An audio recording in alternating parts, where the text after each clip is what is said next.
Now, good morning, Reince. Hey, good morning, Allison. So a year ago, when this race started in earnest, did you ever think this is where you would be this morning? You know, I didn't, but I don't think that's necessarily bad. You know what? I think something different and something new is probably good for our party. And look, I don't think anyone predicted what happened. So look, we're here. We're going to get behind the presumptive nominee. I stated the obvious in the tweet. Obviously, you still have to get to 1,237 delegates. That number still stands. But obviously, without Ted Cruz in the race, who did something that I agree was very gracious last night. Did that surprise you? And unexpected. Yeah, unexpected. So you were surprised when he suspended? Yeah. I was surprised, and that's a hard thing to do. I mean, he ran a very, very serious operation, just an incredible ground game. His delegate operation was unbelievable, and I was surprised. But now, you'd have to say that it's pretty obvious that Donald Trump is going to get to 1237, but he's got to do it, though. Well, I mean, right, you say that it's obvious that he's going to get there. That it's not obvious to John Kasich's campaign, his advisor basically tweeting out that it was premature of you to say that. Is there any way John Kasich can stop Donald Trump from getting to 1237? Look, that's going to be up to John Kasich, and obviously that we have to have a nominee at 1237, and the delegates on the floor have to vote. But look, I think the momentum is there. We've got a candidate that is winning in every single state. I mean, a week earlier, I don't think he lost a county in 6 states. So, I mean, look, it's time to unite. It's time to come together. And I said, you may recall, months ago, I thought that we would have more clarity in our party before the Democrats do. And look where they're at. I mean, Hillary Clinton, she can't win a state. She's going to have to win somewhere if she's going to be the nominee of the Democrat Party. I mean, is she going to win? I think she won the last 5 out of 7 I'm not sure. states. I mean, she has won states. I don't know.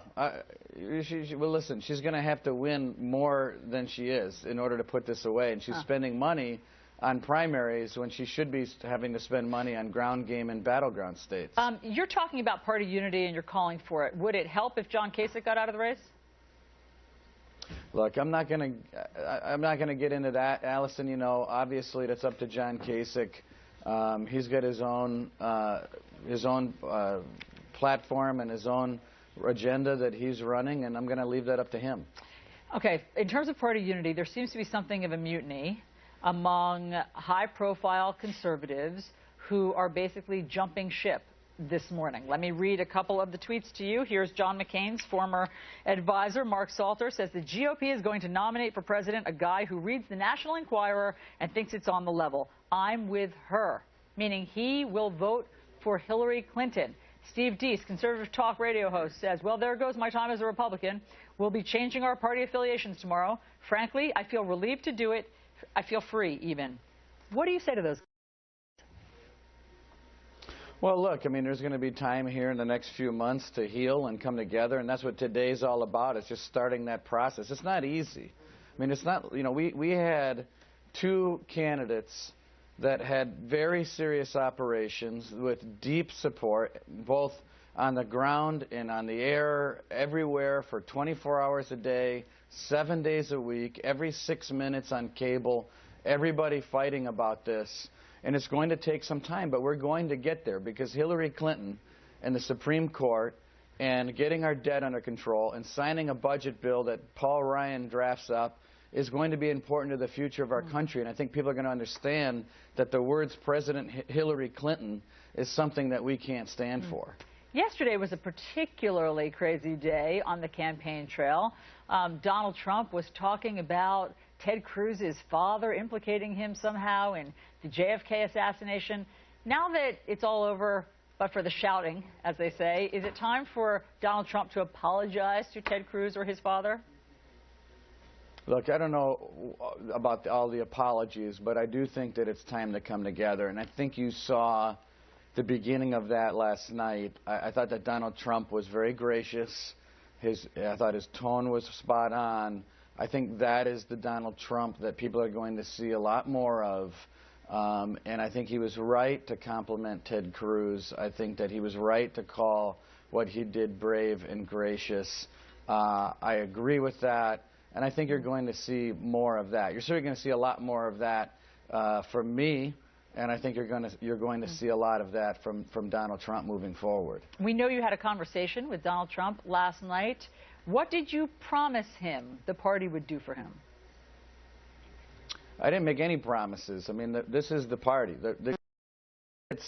If Donald Trump ultimately becomes the nominee, which I think he will be, he's going to be joining the Republican Party. We're not, you know, as I've said before, the candidates join us. We don't join the candidates. And so our party platform is clear. The things we believe in are clear.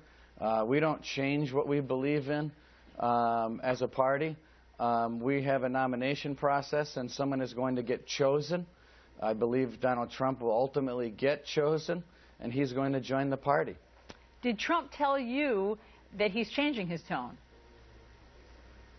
No, but we did talk about, you know, speaking at 30,000 feet, and we talked about bringing the party together and unifying, and I think that's very important to him, very important to me. In order to win, we can't win with one arm tied behind our backs. We've got to have everything at the ready, and I think we will. But listen, Allison, I'm not naive. It will take some time. This was a very contentious battle. Donald Trump still has to get to 1237, and it's up to John Kasich as to what he wants to do. I'm not going to tell him to get out or to stay in, or it's up to him. But we, in the meantime, are going to come together. And we need to start doing some things to start getting ready. Like, we need to raise more money, we need to get more boots on the ground, and we need to continue to do the things that I've done at the RNC for the last 5 years. Yeah, I mean, that contentious battle has left the party wounded, or at least behind the 8 ball. The latest polling shows, in terms of if you consider the Republican Party united, only 7% of Republicans today consider the party united. So Donald Trump is going to have some work to do. What's his first olive branch? Well, I think you saw some of that last night, Allison. I don't disagree with what you're saying, or the fact that people say, hey, the party needs to come together. We do, and that's why I'm here, you know, at 6:30 here in Racine, Wisconsin, talking to you and talking about unity and bringing the party together. And it's not easy when, you know, you have 17 candidates. In many cases, you know, people's second and third choices didn't win. And so that's not easy.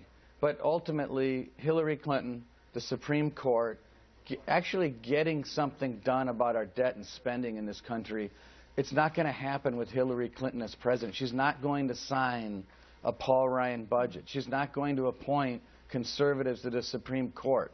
If we care about those things, then we need to get behind the Republican nominee, and that's what I'm going to try to do for the next several months. Are you pouring Bailey's on your breakfast cereal yet? No, I didn't have to.